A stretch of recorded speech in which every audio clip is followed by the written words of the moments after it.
This micro talk is part of a mini-series on the SEC enforcement priorities. We encourage you to watch the entire mini-series available on our free writings and perspectives blog. Thank you. Next, I will focus on those areas of priority for broker-dealers. In the broker-dealer space, Reg BI remains a primary focus. In particular, the division is focused on recommendations with regard to products, investment strategies, and account types. Disclosures to investors regarding conflicts of interest and mitigation of conflicts, and processes for reviewing reasonably available alternatives. You may recall that the SEC issued a staff bulletin earlier this year related to the duty of care under Reg BI. That bulletin includes guidance addressing instances where there is a limited menu of investment options and guidance on reasonably available alternatives. The Reg BI component will focus on recommendations involving certain products that are complex, high cost, and/or illiquid. This includes leveraged ETFs, non-traded REITs, variable annuities, proprietary products, and microcap securities.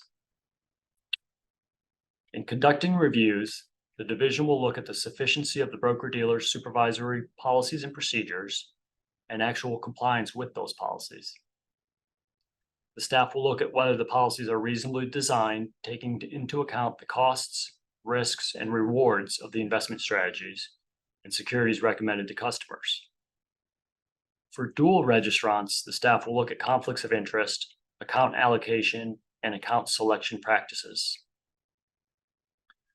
The division also will look at the content of broker-dealers' Form CRS and whether broker-dealers have complied with the requirement to file the Form CRS with the Commission and to deliver it to the customers.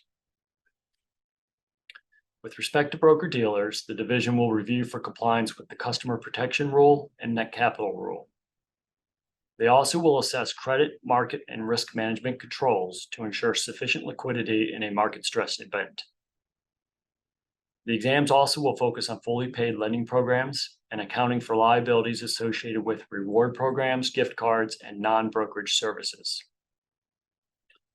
The division highlighted a number of focus areas related to trading practices. These include compliance with Reg Show, Reg ATS, and SEC Rule 15C211. The division stated that its examination of market makers will look at quote generation, order routing and executing practices, use of market data, regulatory controls, and risk management. Moving on with respect to exams of investment advisors and investment companies. Similar to the Reg BI focus for brokers, the staff will examine investment advisors for compliance with their fiduciary obligations. This includes the duty of care and the duty of loyalty. These exams also will focus on products, investment strategies, and account types.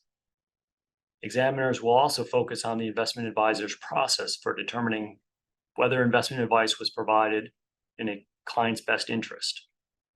This includes looking at the suitability determinations, best execution, evaluating costs and risks, and identifying and addressing conflicts of interest. Examiners will focus on the compliance programs of investment advisors. This includes specifically examination of marketing practices, compensation arrangements, valuation for illiquid or difficult to value assets, such as commercial real estate or private placements, the safeguarding of client information, and disclosures, including Form CRS. Other areas of investment advisor examination will include the selection and use of service providers, including both third-party and affiliated, overseeing advisors that are geographically dispersed, and obtaining informed consent when advisors implement material changes to their advisory agreements. I encourage you to view our client alert and to visit our free writings and perspectives blog for more information. Thank you for your time.